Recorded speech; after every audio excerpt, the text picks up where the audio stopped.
नमस्कार मित्रांनो, मी active education YouTube channel मध्ये आपले स्वागत करत आहे। आपणासाठी एक महत्त्वपूर्ण आनंदाच्या बातमीचे स्पष्टीकरण करत आहे। तर चला आपला जास्त वेळ वाया न जाता आजच्या आनंदाच्या बातमीचे स्पष्टीकरण करूया। मित्रांनो, आजची आनंदाची बातमी आहे तर आजचे आनंदाचे अपडेट, पेन्शनधारकांच्या प्रलंबित मागण्या पूर्ण, जाणून घ्या माहिती सविस्तर। दिनांक 29 जुलै 2026। चला तर पाहूया बातमी। नमस्कार मित्रांनो, 29 जुलैची आनंदाची बातमी। नमस्कार, ऍक्टिव्ह एज्युकेशन युट्यूब चॅनल मध्ये आपले मनापासून हार्दिक स्वागत। आजच्या व्हिडिओ स्पेशल आहे पेन्शनधारकांच्या प्रलंबित मागण्याच्या संदर्भातील सर्वात मोठी अपडेट, 29 जुलैची अपडेट। त्या संदर्भामध्ये व्हिडिओ कुठेही स्किप करू नका। आनंदाच्या बातमीचे स्पष्टीकरण करूया। त्यापूर्वी आपण जर ऍक्टिव्ह एज्युकेशन युट्यूब चॅनलवर नवीन असाल तर चॅनलला लाईक, शेअर आणि सबस्क्राईब करायला विसरू नका। तर चला पाहूया आनंदाच्या बातमीचे स्पष्टीकरण। देशभरातील पेन्शनधारकांनी किमान पेन्शन वाढ, महागाई भत्ता आणि वैद्यकीय सुविधा यासाठी खासदार कार्यालयासमोर आंदोलन केले। आता सरकार सकारात्मक निर्णय घेणार असल्याचे संकेत मिळाले आहेत। तुमच्या प्रलंबित मागण्याबद्दल सविस्तर माहिती जाणून घेण्यासाठी हा व्हिडिओ कुठेही स्किप करू नका, शेवटपर्यंत पहा। काय झाले आंदोलन? आज देशभरात पेन्शनधारकांनी खासदार कार्यालयासमोर आंदोलने केली।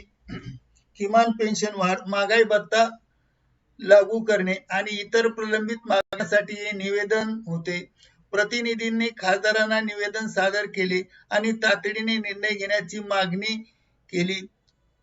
कर्मचाऱ्यांचे म्हणणे काय तर पाहूया। पेन्शनधारक असे म्हणतात की सध्याच्या महागाईच्या काळात मिळणारी पेन्शन अत्यंत अपुरी पडत आहे, त्यामुळे तातडीने वाढ व्हावी, तसेच पेन्शनवर देयही सुद्धा लागू करावा, वेळेवर पेन्शन मिळावी आणि वैद्यकीय सुविधाही सुद्धा सुधाराव्यात। यासाठी प्रमुख मागण्या त्यांनी त्यांच्या निवेदनात दिल्या। त्या प्रमुख मागण्या सविस्तरपणे पुढील प्रमाणे पाहूया। चला तर पेन्शनधारकांच्या प्रमुख 5 मागण्या जाणून घेऊया। किमान पेन्शन तातडीने वाढले पाहिजे, 1 नंबरची मागणी। 2 नंबर, पेन्शनधारकां किंवा पेन्शनवर महागाई भत्ता वाढ लागू करणे। 3, पेन्शनचे नियम वेळेवर वितरण करणे। 4, वैद्यकीय सुविधांमध्ये सुधारणा करणे। 5, पेन्शन विषयक प्रश्नावर उच्चस्तरीय समिती स्थापन करणे। याशिवाय अनेक मागण्याचे निवेदन आहे। प्रमुख मागण्याचे सादर केल्यात। खासदार आणि सरकारची भूमिका।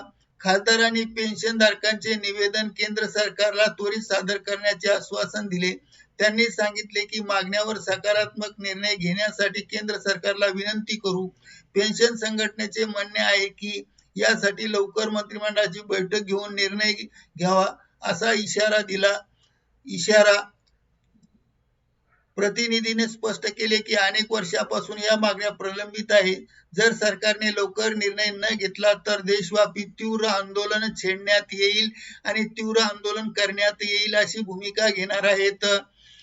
त्याबाबतचा निष्कर्ष जाणून घेऊया। थोडक्यात आंदोलनामुळे सरकारवर दबाव वाढला आहे आणि आता सकारात्मक निर्णयाची शक्यता व्यक्त केली जात आहे।